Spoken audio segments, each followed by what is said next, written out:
intensitas gerak, ruang, dan sebetulnya yang menarik bagi saya, menari memberikan jeda yang lumayan panjang untuk mengisinya dengan sebuah imajinasi.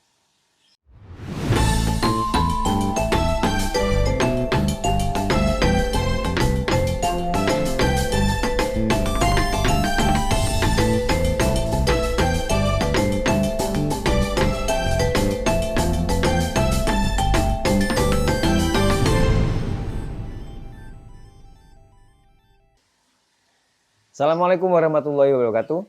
Salam sejahtera untuk kita semuanya. Saya Eko Supriyanto. Saya penari, koreografer, dan juga dosen di Fakultas Seni Pertunjukan di jurusan tari Institut Seni Indonesia ISI Surakarta.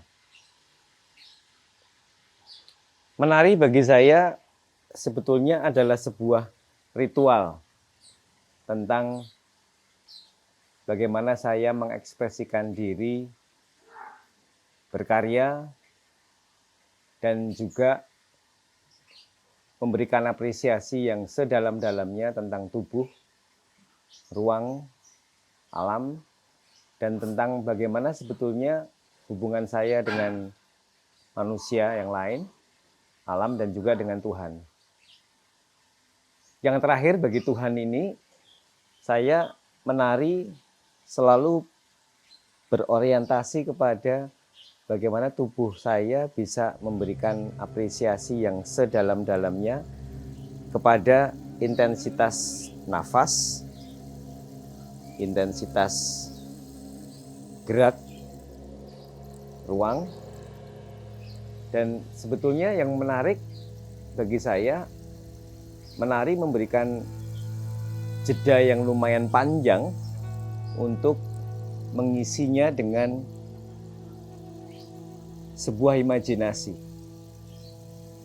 Bagaimana kemudian saya apresiasikan ini ke dalam sebuah gerak yang pastinya mengalir, yang pastinya juga memberikan satu dinamika baru terhadap gerak itu. Dan yang lebih penting lagi, bagaimana kemudian ini, seluruh rangkaian gerak ini, bagi saya bisa memberikan lagi-lagi imajinasi tentang bagaimana tubuh saya bergerak, di mana saya berdiri, dan ruang yang membatasi gerak tubuh saya ini menjadi sebuah satu kesatuan yang tidak bisa dipisahkan.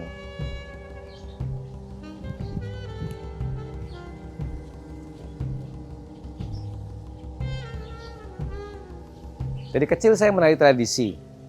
Tarian yang saya ingat adalah Gambiranom. Dan pada saat yang sama saya juga menari jadilan di daerah saya di Magelang. Jadilan Caeleng tepatnya. Di desa di Kampung Karangkidul. Jadilan memberikan kebebasan pada saya untuk menginterpretasi sebuah transformasi trans terhadap tubuh dan transformasi trans terhadap ruang, gerak, dan imajinasi tentang unsur-unsur spiritual. Dan tari Gambiranom mengajarkan saya untuk melihat lagi bahwa tradisi tarian klasik Jawa mampu memberikan interpretasi yang dalam terhadap disiplin, terhadap kosa-kosa gerak yang sebetulnya sudah ditata, sudah tercermin, dan sudah memberikan ruang imajinasi dan interpretasi sesuai dengan karakter dari gerak tari yang ada dalam tarian tersebut. Kebetulan tari Gambiranom adalah genre tari alusan, gaya Surakarta, yang menceritakan tentang seorang raja atau pangeran Gambiranom gandrung, menyediakan diri untuk negaranya, dan melanjutkan lagi untuk meneruskan cita-cita kerajaannya menjadi tarian, menjadi gerakan, menjadi karakter yang halus, yang lembah manah, dan memberikan hayalan terhadap sebuah karakter kerajaan di masa lalu. Pun saya juga belajar tari gagah, Hanoman terutama.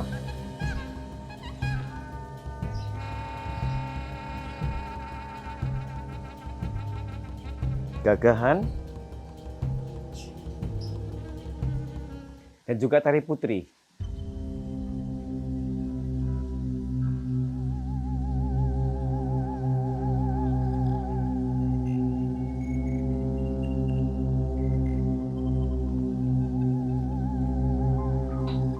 Tari putri memberikan keleluasaan kita untuk bersikap lebih luwes, menginspirasi gerakan air atau banyu mili, diikuti oleh nafas,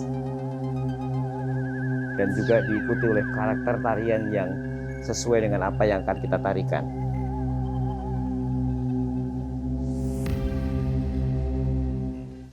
Saya menjadi mahasiswa dan lulus di program studi Pascasarjana Universitas Gadjah Mada, prodi pengkajian seni pertunjukan dan seni rupa tahun 2015. Dari situ dan berawal dari situ, temuan disertasi saya adalah tentang tari kontemporer Indonesia tahun 1990 sampai 2010 periodenya. Saya menulis tentang koreografer Indonesia, Hartati, almarhum Mas Miroto, Jeko Seompo, Mugiono, dan saya sendiri, Eko Supriyanto. Jadi temuan ini yang sangat urgently penting adalah bagaimana kemudian saya dari hasil penelitian saya, hasil riset saya tentang disertasi ini adalah bahwa 5 koreografer kontemporer ini, Indonesia ini, belajar dengan satu guru, Sardono Wekusumo. Tetapi Sardono Wekusumo tidak pernah mengajarkan teknik atau menyebutkan atau memberikan deskripsi tentang apa sih kontemporer. Sardono hanya memberikan banyak tentang konsep-konsep kontemporer, gagasan tentang kontemporer. Gagasan kontemporer itulah yang kemudian saya tulis dengan lebih detail tentang apa temuan saya terhadap tari kontemporer Indonesia di periode 1990 sampai 2010 ini. Hasilnya adalah antara saya, Uni Hartati, almarhum Mas Miroto, Mas Mugi, dan juga Jeko Seompo tidak pernah memiliki karya yang sama. Tidak pernah memiliki teknik koreografi yang sama. Tetapi kami pada saat yang sama memberikan keleluasaan yang penting terhadap gagasan apa itu kontemporer. Pak Sal Murgianto, salah satu kopromotor saya, juga menyinggung bahwa tari kontemporer itu bukan hal yang aneh, bukan sesuatu yang dianeh-anehkan. Kalau kita lihat di deskripsi tari kontemporer adalah sesuai dengan waktunya adalah temporer. Tetapi lebih lanjut saya ulik lagi di disertasi saya dan saya tuliskan di sana dengan data dan fakta yang sudah saya riset sekian lama. Tari kontemporer memberikan gagasan penting, memberikan ruang yang penting terhadap bagaimana capaian gagasan-gagasan itu menjadi bisa diwujudkan dalam sebuah konteks karya. Tradisi kita panjang dan tradisi kita harus dilestarikan dan pada saat yang sama harus diteruskan. termasuk oleh generasi kami dan generasi di bawah kami. Tetapi yang penting juga adalah bagaimana kemudian karya-karya baru muncul yang menurut saya, dalam disertasi saya juga saya tulis bahwa kita bisa memahami gagasan-gagasan baru itu dari tradisi yang kita miliki. 3 temuan penting yang ada di disertasi saya selain apa itu kontemporer, sejarah kontemporer dan lain sebagainya dari Asia, Indonesia, Eropa, Amerika maupun Afrika. Temuan yang menurut saya sangat penting dari disertasi saya dan ini memberikan keleluasaan dan juga memberikan pemahaman yang penting terhadap karya-karya baru yang bersifat kontemporer dengan gagasan-gagasan yang kontemporer yang tidak melulu kepada bentuknya, tetapi masih mengacu pada tradisi kita yang sudah merestui adanya bentuk-bentuk yang tercatat dan bentuk-bentuk yang sudah ada dan tidak bisa dilanggar.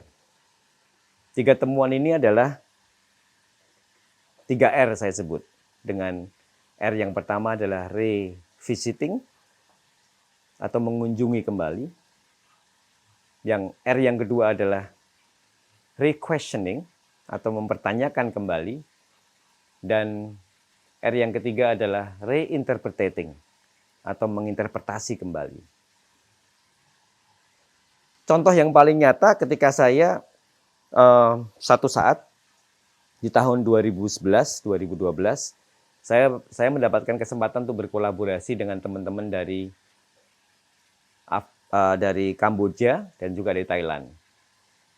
Kebetulan teman Kamboja ini, Sophilin Safiro, adalah alumnus dari kampus yang sama di S2 saya di UCLA, di Amerika Serikat. Dan dari Thailand, Pichad Kunchulun juga pernah merasakan menjadi guest lecturer di UCLA. Kami memiliki memori yang sama tentang Amerika. Kami memiliki memori yang sama tentang apa itu kontemporer. Dan kami menyepakati untuk sama-sama menghadirkan satu gagasan tentang apa sih kontemporer dari 3 negara ini. Yang saya lakukan dengan 3R itu adalah satu, mengunjungi kembali. Revisiting. Jadi saya mengunjungi kembali tarian tradisi, gagasan tradisi, bentuk tradisi, cerita tradisi, narasi-narasi tradisi yang ada. Kebetulan tiga koreografer yang saya sebut di atas tadi, kita mendapatkan task atau tugas untuk mencoba riset tentang apa itu Sinta Obong dalam cerita Ramayana, karena kebetulan kami Indonesia, Kamboja dan juga Thailand memiliki narasi panjang tentang Ramayana. Trial on Fire. Dari gagasan itulah kami mencoba membuat karya based on Trial on Fire, story on Ramayana epic. Yang saya kerjakan adalah menanyakan kembali atau mengunjungi kembali dengan tradisi kami. Saya bertemu dengan Pak Mantep almarhum, dengan Pak Anom Suroto, dengan guru-guru tari saya, dan menanyakan skema cerita Sinta Obong tadi. Hasilnya adalah saya kembali lagi mengunjungi tradisi dan saya akhirnya juga merasa bahwa tradisi kita harus selalu dikunjungi lagi untuk memantapkan, untuk mendapatkan informasi yang lebih faktual dan aktual terhadap data-data yang ada.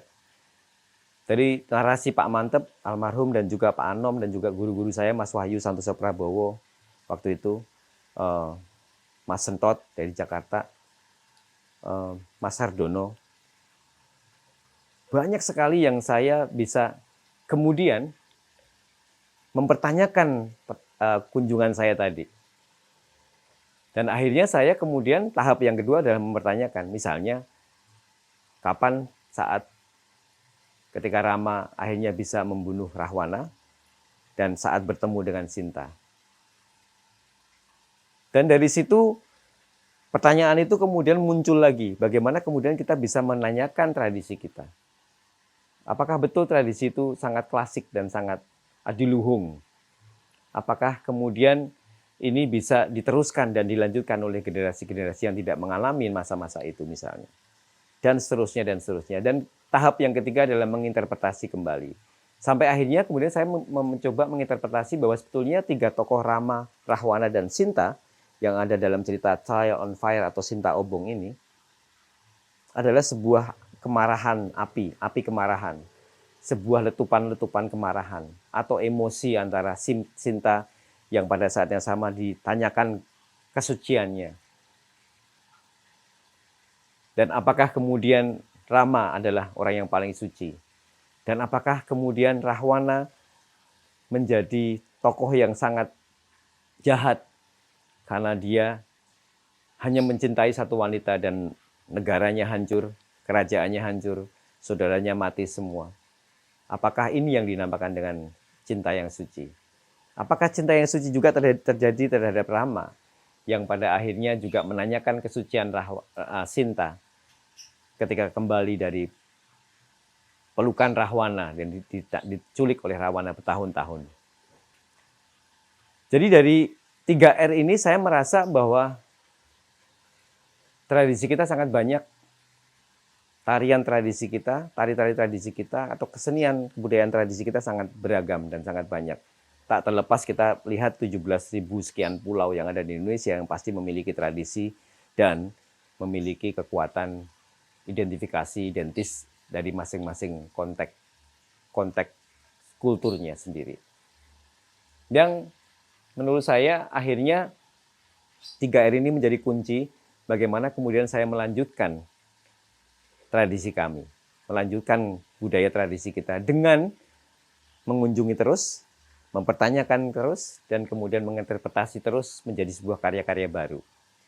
Karena menurut saya betapa pentingnya sikap kontemporer kita sebagai seniman, sebagai koreografer maupun penari, tanpa melengkapi dengan 3R tadi, adalah kemudian sangat niscaya kita akan melanjutkan tradisi kita. Tapi saya yakin bahwa tradisi kita akan terus berlanjut ketika ada teman-teman kontemporer seperti kami, generasi kami berikutnya, yang terus akan mengunjungi tradisi kami. Mempertanyakannya. Dan bahwa tradisi itu sangat bisa dan sangat mungkin untuk dipertanyakan. Apakah masih relevan dengan sekarang? Apakah masih bisa disamakan dengan potensi kehadiran kehidupan sekarang? Dan adiluhung itu apakah masih bisa diinterpretasikan lebih lanjut? Sehingga kita bisa memberikan satu interpretasi, gagasan, wacana, wawasan yang baru, diskursus yang baru tentang apa itu kontemporer dan bagaimana kemudian ini bisa menjadi karya-karya yang pinunjul, yang bisa diteruskan oleh generasinya. Sampai sekarang saya masih melakukan dan melakoni riset ini dengan 3R ini. Banyak karya-karya saya, 3 karya yang saya anggap masterpiece saya adalah trilogi Dancing Jailolo. Yang pertama Cry Jailolo saya ciptakan tahun 2011 dengan 6 orang anak-anak dari Halmahera Barat, dari Jailolo. Kemudian saya teruskan lagi dengan Bala-Bala, yang artinya kalau dalam suku Sahu itu adalah kebangkitan perempuan. Jadi karya ini kemudian dengan riset panjang terhadap perempuan-perempuan yang ada di Maluku Utara, di Halmahera Barat. Kemudian saya teruskan dengan karya yang ketiga menutup trilogi Dancing Jailolo adalah Salt, yang artinya lebih spesifik adalah sebuah keringat sebetulnya, perjalanan. Dari perjalanan itu saya menghasilkan banyak keringat dari penari jatilan sampai masuk menjadi penari yang lebih banyak menggunakan pola lantai, pola lompat. Dari tradisi Jawa, Gameranom yang sangat grounded Jawa, sampai kemudian masuk ke dalam lingkaran yang sifatnya lebih ekspresif dan sangat individual, personal, dan menggunakan pola lompat karena maritim. Jadi bagaimana kemudian Salt ini menginterpretasikan saya dalam konteks perjalanan karir kepenarian saya dan koreografi saya dari kultur agraris ke kultur maritim. Tak juga lepas kemudian karya berikutnya yang saya ciptakan adalah Ibu-Ibu Belu, Body of Borders. Karya ini mengangkat tema tentang border atau perbatasan. Ya, karena kita melihat tema karya ini, mediumnya adalah Belu, Nusa Tenggara Timur, yang berada tepat di perbatasan antara Indonesia dan Timor Leste. Dengan Mbak Rene Sariwulan sebagai dramaturg saya dibantu melakoni riset ini selama 2 tahun di Belu, dengan mencoba memberikan interpretasi dan bagaimana kemudian 3R tadi saya masukkan kembali. Saya mengunjungi lagi bagaimana kemudian para perempuan atau penduduk Belu, notabene-nya sekarang Indonesia, dan penduduk Timor Leste yang dulunya adalah satu keluarga. Saya mengambil kesimpulan bahwa bagaimana kemudian kebudayaan dengan adanya batas ini tersakiti. Jadi kalau boleh saya rangkum, 3 karya yang pertama, trilogi Dancing Jailolo Cry Jailolo lebih kepada ekosistem laut, bagaimana kemudian terumbu karang banyak dihancurkan, sampah gegara melancong juga banyak memberikan potensi luar biasa terhadap kerusakan ekologi. Dan ada lagi juga yang bala-bala tentang perempuan, bahwa perempuan Indonesia bicara tentang gender tidak lagi harus menjadi feminis, tidak lagi harus menentang dan melawan laki-laki, tapi dengan sikap humble, dengan sikap keperempuanan Indonesia sebagai orang Timur, mampu berdiri, mampu melawan substansi perkasaan laki-laki yang sangat dominan. Dan yang ketiga, Sal, perjalanan negara kita yang sangat panjang, traveling kami yang sangat panjang.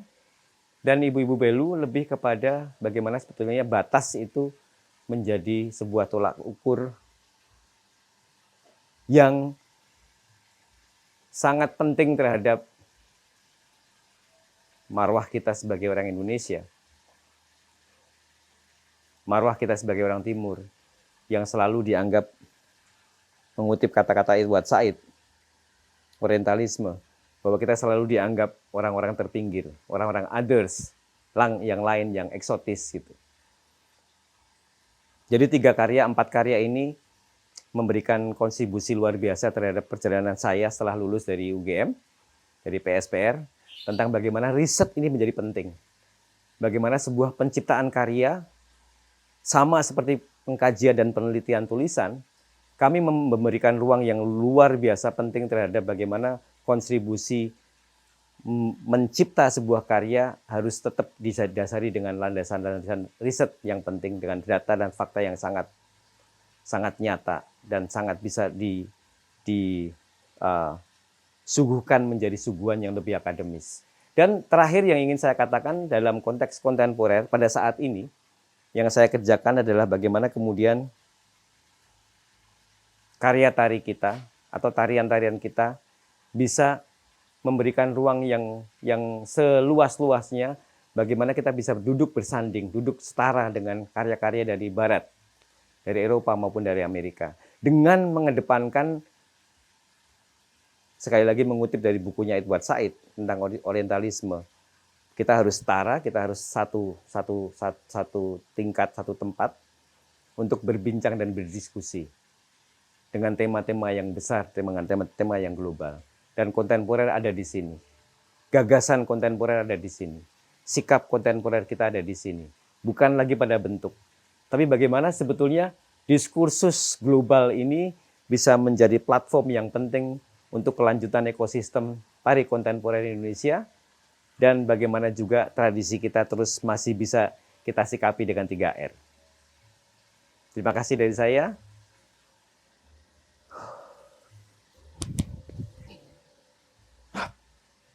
Assalamualaikum warahmatullahi wabarakatuh.